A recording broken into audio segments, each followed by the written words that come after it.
So hello and welcome, my name is Vijay और आप सभी लोगों का बहुत बहुत स्वागत है ई पाठशाला के चैनल पे।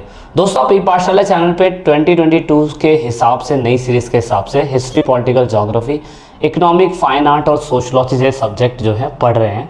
और आपको पता होगा कि लास्ट क्लास में हमने जो हमारा चैप्टर था वो हमने इंडियन इकोनॉमिक वाली बुक से जो पीपल से रिलेटेड चैप्टर थे, जैसे कि माइग्रेशन, ह्यूमन डेवलपमेंट और साथ में आपका पहला चैप्टर जो था उसके ऊपर हमने फोकस कर लिया था। अब जो हमारा यूनिट 7 है, अगर आप देखने की कोशिश कर रहे हो तो यूनिट 7 जो है दोस्तों वो अब हमारा आ रहा है। और यूनिट 7 के अंदर हम लोग ह्यूमन सेटलमेंट जो 10 मार्क्स का आपके एग्जाम के अंदर आएगा, मतलब सॉरी 10 मार्क्स कह रहा हूँ मैं, लगभग ये सारे मिला के 30 मार्क्स के आ रहे हैं। तो ह्यूमन सेटलमेंट भी एक इम्पॉर्टेंट पार्ट हो सकता है आप लोगों के लिए सीखने के लिए। तो ह्यूमन सेटलमेंट यूनिट 7 आपकी है, लगभग 10 क्लास के अंदर 10 पीरियड के अंदर ये ख़त्म हो जानी चाहिए, लेकिन हम लोग अपनी सीरीज़ के अंदर 2 से 3 पार्ट में इसको ख़त्म कर लेंगे। अब ह्यूमन सेटलमेंट दोस्तों ऑफ कोर्स काफ़ी बड़ा चैप्टर तो नहीं कहूँगा मैं, लेकिन हमें इतना पता होना ज़रूरी है कि ह्यूमन सेटलमेंट के बारे में इंसान जो काफ़ी हद तक डेवलप होता चला गया था, उसमें हमें इंसान के रहवास के बारे में, सहवास के बारे में, इंसान कहाँ कैसे रहता है उसके बारे में समझने की हमें ज़रूरत है। तो आइए इस पार्ट में सीखने की कोशिश करते हैं। वीडियो का पहला पार्ट है ये, और ऐसे कई पार्ट आते रहेंगे और आगे हम कंटिन्यू करते रहेंगे। तो अभी आप लोग हमारे साथ ईपी फैमिली के साथ टेलीग्राम पे नहीं जुड़े हैं तो ज़रूर जुड़ जाइएगा, क्योंकि ईपी फैमिली टेलीग्राम चैनल आपको free of cost notes provide करवाता है।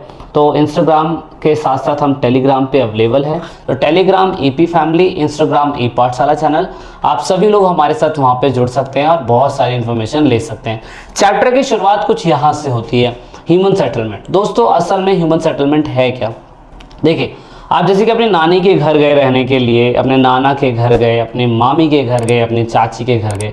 छुट्टियों में होता है हर कोई बंदा 2-3 महीने के लिए घूमने के लिए बाहर जाया करता है, और उसके बाद फिर वो अपने छुट्टियां पूरी करके फिर दोबारा वो अपने घर में आ जाता है। तो दोस्तों सेटलमेंट ना चाहे टेम्परेरी हो और चाहे कुछ टाइम के लिए हो, सेटलमेंट होते हैं, चाहे टेम्परेरी हो चाहे परमानेंट हो। लेकिन इसमें सेटलमेंट आपने क्लास 5th क्लास में पढ़ा होगा, 4th क्लास में पढ़ा होगा। परमानेंट सेटलमेंट जहाँ पे हम परमानेंटली रहते हैं, टेम्परेरी सेटलमेंट जहाँ पे कुछ समय के लिए निवास किया जाता है। लेकिन सेटलमेंट क्या होता है? A human settlement is defined as a place inhabited more or less permanently. कहने का मतलब एक ऐसा प्लेस, एक ऐसी जगह जो ये परिभाषित करी जाती हो कि इंसान कहीं पे स्थायी निवास करता हो या अस्थायी निवास करता हो, उसे हम सेटलमेंट कहते हैं। स्थायी निवास करता है तो परमानेंट हो गया, अस्थायी निवास करते हैं तो टेम्परेरी हो गया। बहुत से लोग होते हैं जो ऑफ कोर्स इंडिया से बाहर, मतलब बहुत से लोग ऐसे होते हैं जो कहीं ना कहीं कुछ ना कुछ प्लेसेस पे कुछ ना कुछ समय के लिए एक जगह से दूसरी जगह पे रुक के रहते हैं ना। तो सबका सिस्टम अलग है ना। तो इसीलिए आप नोटिस करेंगे कि ह्यूमन सेटलमेंट ऐसा है। अब ह्यूमन सेटलमेंट बड़ी शहरों में भी होता है, स्मॉल टाउन में भी होता है और गाँव जैसे इलाकों के अंदर भी होता है। अब सेटलमेंट की क्राइटेरिया अलग है, लेकिन आई होप आप ह्यूमन सेटलमेंट पढ़ रहे हैं चैप्टर, तो मानव बस्तियों से संबंधित आप सब कुछ पढ़ेंगे। गांव से रिलेटेड पढ़ेंगे, पहले गांव से रिलेटेड पढ़ेंगे, फिर शहरों से रिलेटेड पढ़ेंगे, फिर बड़ी बड़े शहर जो है बिग बिलियन सिटीज़, उनसे संबंधित चीज़ें पढ़ने की कोशिश करेंगे। आइए स्टार्ट करते हैं। ह्यूमन सेटलमेंट दोस्तों, human settlement means a cluster of dwelling of any type of size where human being is live, and this vary in size from hamleted to metropolitan city. They may have been big and the large, closed or spaced.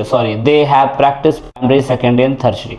मतलब कि human settlement कैसा भी हो सकता है। मैंने इस picture के अंदर एक इमेज दिखाने की कोशिश करी हुई है कि ये भी एक सेटलमेंट है, और बड़ी बड़ी बिल्डिंग्स भी जो आपको दिखाई दे रही है ये भी एक सेटलमेंट है। सेटलमेंट कैसा भी हो सकता है, मतलब सेटलमेंट क्लस्टर्ड भी हो सकता है, दैट मीन्स बहुत ही आकार में घिरा हुआ और बहुत ही आकार में क्या कहते हैं बड़ा हो सकता है। क्लस्टर सेटलमेंट बहुत ही महानगरों वाला भी हो सकता है, मतलब सेटलमेंट, और बहुत छोटा छोटा भी हो सकता है, बंद गलियों जैसा भी हो सकता है, कैसा भी हो सकता है। इवन सेटलमेंट के अंदर इंसान कैसी भी एक्टिविटी कर सकता है, आप देख सकते हो, है ना। तो सेटलमेंट तो हम किसी को भी कहेंगे, है ना।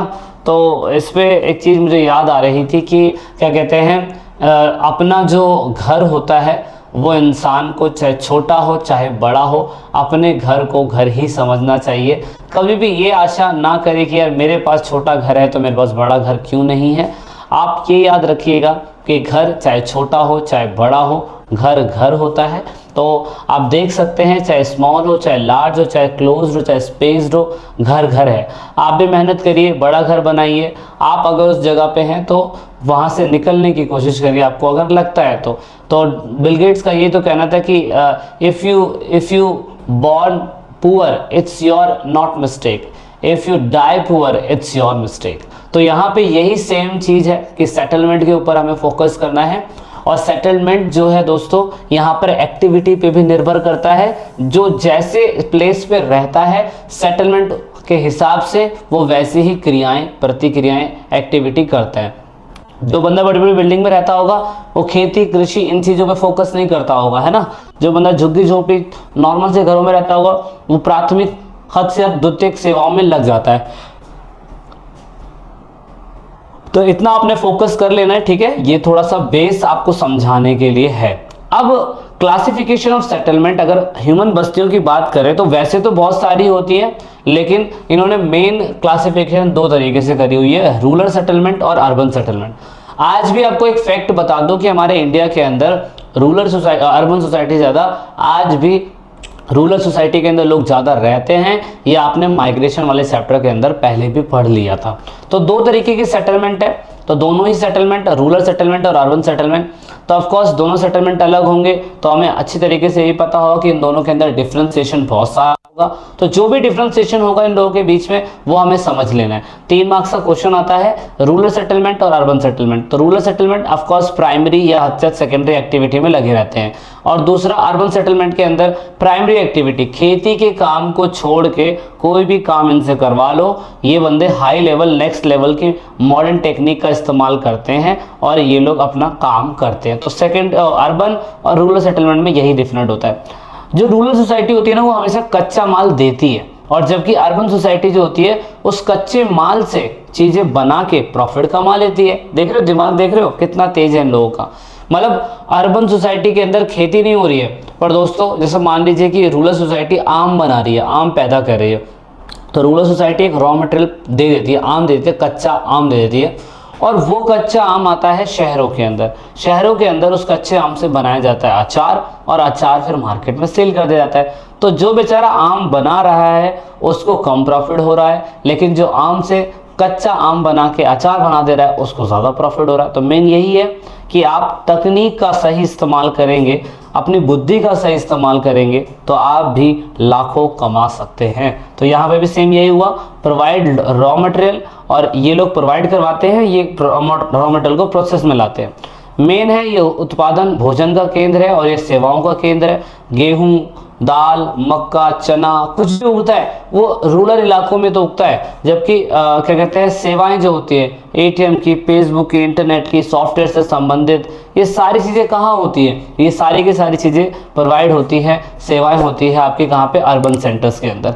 यहाँ पे ऑफकोर्स लो इनकम देखी जाती है, वहाँ पे हाई इनकम होती है, यहाँ पर घनत्व भी कम होता है और यहाँ पे घनत्व ज़्यादा होता है। तो ये तो एक होता है ना कि नॉर्मल सा सिनेरियो समझने के लिए, ये तो आपको वैसे ही पता होगा। एक दिल्ली का एग्जांपल ले लीजिए और एक यूपी का एग्जांपल, मैं मान के चलता हूँ इसको दिल्ली और यूपी का एक एग्जांपल ले लेता हूँ मैं, ठीक है। इसको हम यूपी मान के चलते हैं और इसको हम दिल्ली मान के चलते हैं। दिल्ली एक अर्बन सेंटर हो गया और यूपी एक रूरल सेंटर हो गया।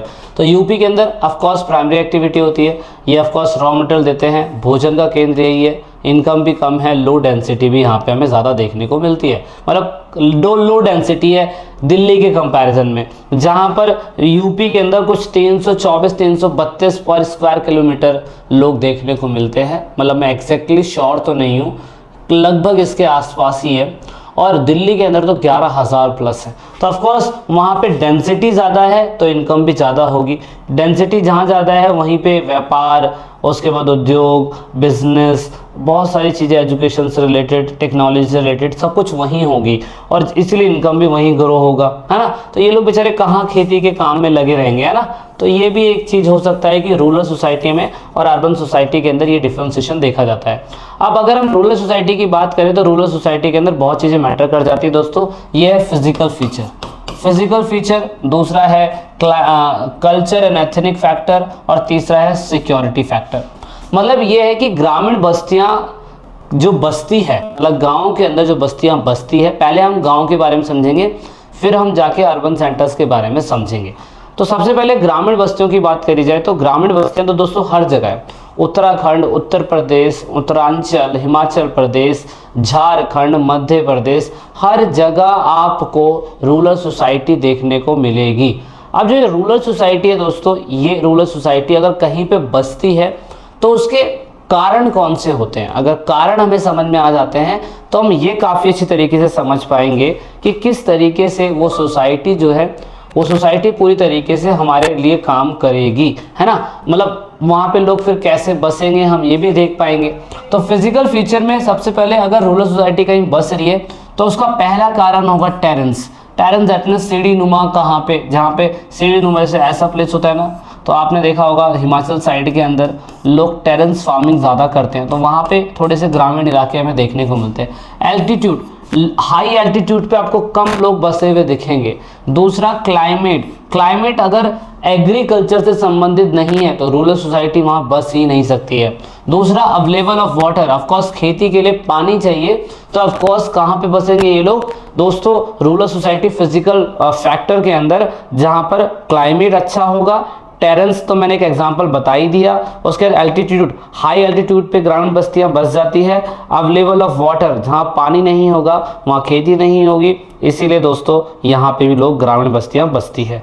कि वहां पर कोई कॉलोनी थोड़ा बटी हुई है, कोई कॉलोनी थोड़ा कटी हुई है कि किसी बंदे ने आया और उसको काट के सही तरीके से बसाया। रूरल सेटलमेंट का मतलब ही होता है कि वहाँ पे ग्रामीण बस्तियाँ हैं और ऑफकोर्स वो अनऑर्गेनाइज वे में होती है। लेकिन दोस्तों अनऑर्गेनाइज वे में होती है तो इनको भी हमने अलग अलग तरीके से क्लासीफाइड करा हुआ है। नंबर 1 है डिस्पर्स सेटलमेंट, विस्थापित बस्तियां। नंबर 2 है हेमलेटेड सेटलमेंट, पाली बस्तियां। नंबर 3 है सेमी क्लस्टर्ड सेटलमेंट, अर्ध गुच्छेदार बस्तियां। नंबर 3 है क्लस्टर्ड सेटलमेंट, दैट मीन्स गुच्छेदार बस्तियां। दोस्तों ये बस्तियां या इस तरीके के सेटलमेंट आपको अर्बन सोसाइटी के अंदर भी देखने को मिल जाते हैं, लेकिन ये पार्ट रूरल सोसाइटी के अंदर ज़्यादा अच्छी तरीके से फिट होता है। तो पहला पार्ट समझ लेते हैं। सबसे पहला clustered settlement. So the clustered rural settlement is compact and closely built up of the area of the house। clustered settlement के नाम से पता चल रहा है कि ऑफकोर्स एक कॉम्पैक्ट सेटलमेंट है। कॉम्पैक्ट का मतलब होता है घर से घर जुड़ा होना, और ऑफकोर्स ग्रामीण है, लेकिन याद रखना कॉम्पैक्ट सेटलमेंट शहरों में भी होता है, लेकिन ग्रामीण में इसलिए इसे बोल रहे हैं क्योंकि यहाँ पे एग्रीकल्चर के काम हो रहे हैं, ठीक है ना। ऐसी गुच्छेदार सहंत बस्तियाँ जहाँ पर ज़्यादातर लोग एक साथ रहते हों तो उसे कॉम्पैक्ट सेटलमेंट या क्लस्टर्ड सेटलमेंट कहते हैं। इसे गुच्छेदार बस्तियों के नाम से पुकारा जाता है। ये ज़्यादातर आपको कहाँ मिलेगी दोस्तों, उत्तराखंड की साइड में, हिमाचल की साइड में, वहाँ की साइड में आपको थोड़े से हिली इलाकों में देखने को मिलेगी। गुच्छेदार बस्तियाँ ये ऑफकोर्स क्लोजली बिल्ड होते हैं। यहाँ पे जो लिविंग एरिया और इनका जो फार्म का एरिया होता है खेती का, वो दोनों अलग होते हैं। ऑफकोर्स घर अलग अलग शेप से बने होते हैं, डिफरेंट टाइप ऑफ पैटर्न का घर होता है। मटेरियल भी, इवन दो मैं कह सकता हूँ कि मटेरियल भी डिफरेंट सोसाइटी के इसमें इन्होंने लिए होते हैं, है ना। तो ये आप देख सकते हो क्लस्टर सेटलमेंट का ये पूरा का पूरा आपके एग्जाम में दे रखा है, पूछा हुआ है। Linear pair, close shape pattern, star like pattern, T shape pattern, circular pattern, double pattern, ये पैटर्न पेपर के अंदर आते हैं, इवन मैप के अंदर भी आ जाते हैं फिल करने के लिए, और बता रखा है कि किस किस तरीके से पैटर्न को बनाए जाते हैं। मेन यही है कि ये पैटर्न ऐसे इसलिए बनते हैं कि जहाँ पर पानी अवेलेबल हो जाता हो। ये पैटर्न ऐसे ही बनते हैं जहाँ पानी अवेलेबल होता है, और उसकी वजह से उस तरीके से बस्तियाँ बसती चली जाती है, ठीक है। अब है semi clustered settlement, that means such a pattern में ऑल्सो रिजल्ट फ्रॉम सेग्रेशन और फ्रेगमेंटेशन और लार्ज कॉम्प्लेक्स विलेज। इस तरह का पैटर्न एक बड़े कॉम्पैक्ट गांव के अलावा विखंडित भी हो सकता है। Some may be force to live separately from the main village, कुछ को मुख्य गांव से अलग रहने के लिए मजबूर किया जाता सकता होगा। Dominance group live in a centre of the village, dominance group जो होता है वो गांव के तबके के बीच में ही रहता होगा। People of the lower strata live in the outskirts of the village, निचले तबके के लोग शहरी इलाकों से बाहर रहते होंगे। देखो सेमी क्लस्टर सेटलमेंट को अगर मैं डिफाइन करने की कोशिश करूँ तो कुछ ऐसा आई थिंक वो होना चाहिए कि अगर मान लीजिए कि ये एक सेटलमेंट है, एक सेकेंड, ठीक है, मान लीजिए ये एक सेटलमेंट है, ये एक सेटलमेंट है पूरा का पूरा, अब यहाँ पे अगर मैं गुच्छेदार बस्तियाँ बोलता तो गुच्छेदार बस्तियों के अंदर 10 घर एक साथ होते, 10 घर एक साथ होते। लेकिन होता क्या कि कॉम्प्लेक्स सेटलमेंट के अंदर ये एक सेटलमेंट है, इसके अंदर मेन घर जो है एक साथ बने हुए, मेन घर एक साथ बने हुए, लेकिन कुछ घर जो है दोस्तों, कुछ घर इधर है, कुछ घर इधर है, कुछ घर इधर है, कुछ घर इधर है। निचली कास्ट के मैं कह सकता हूँ, कुछ एससी कास्ट के, कुछ एसटी कास्ट के, कुछ ट्राइबल ग्रुप के लोग, सब लोग अलग अलग रहते होंगे। और ऐसे इलाके को गुच्छेदार तो बोलेंगे पर कम गुच्छेदार बोलेंगे। एक होता है अंगूर का गुच्छा जो बिल्कुल भरा भरा होता है, और एक होता है कम, कहीं से टूटा कहीं से बिखरा कहीं से कुछ है ना, तो ये सेमी क्लस्टर्ड हो गया। ऐसा इसलिए होता होगा कि जो बड़ी और उच्च जात के लोग होते होंगे वो एक साथ एक जगह पे रहते होंगे, छोटी कास्ट निचली कास्ट के लोग दूसरी जगह पे रह रहे होंगे।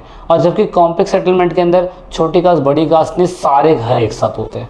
तो ये थोड़ा सा दोनों में डिफ्रेंसिएशन देख लेना आप लोग, ये ज़रूरी है।